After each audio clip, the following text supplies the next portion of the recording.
Hello, I'm Maura Carley, founder and president of Healthcare Navigation, and today I want to talk about a very important issue, setting up payment for any insurance product that you need to pay for in an ongoing way. This is another area where we forget how convenient it is to have group coverage through the employer who pays the bill. Yes, they take out money from our paychecks to cover that, but at least it's not our headache. Once you have individual coverage or you're on Medicare, you're often having to pay for some coverage for yourself. So let's go through what can happen. Obviously, if the insurance company doesn't get payment, they terminate you, which is the problem. And we dealt with a ridiculous dispute recently with a Part D plan, and our client had set up payment directly from his bank to the plan, which worked just fine for all of 2018, 2019, and then all of 2020. And then they received notice of termination for non-payment. And it wasn't an elegant process to get resolved. The drug plan tried to blame it on the bank, but the fact is the proper ID number was on the bank check.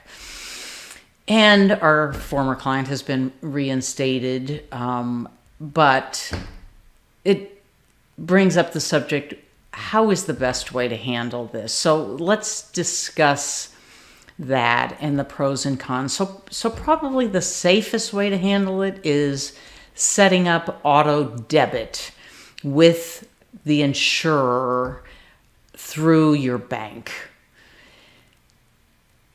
We realize many people want points from using a credit card, and that's fine too.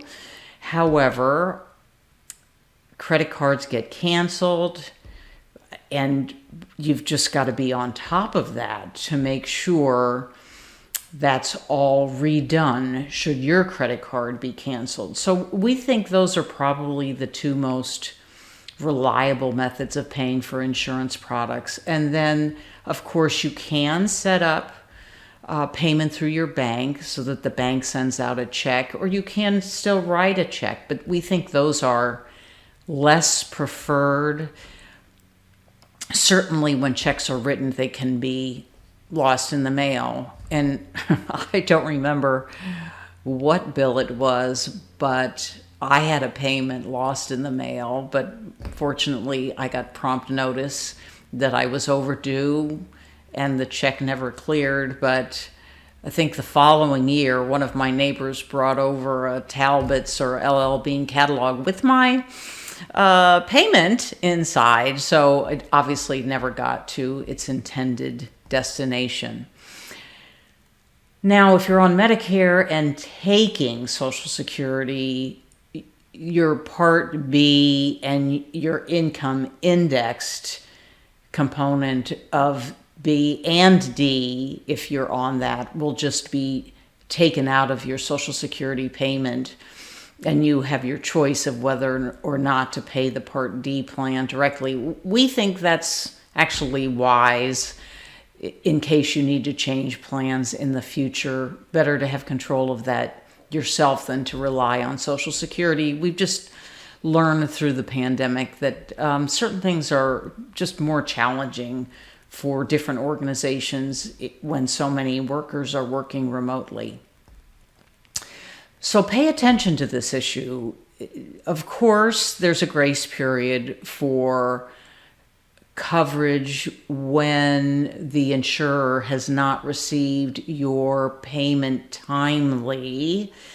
But sometimes people miss notifications of that, and then they're into a dispute, and that's what you want to avoid. So again, if you've set this up for yourself, just think it through. We think the more preferred methods than a check are auto debit through your bank account or payment by credit card. Thanks for listening, and we hope to see you soon. Take care. Bye-bye.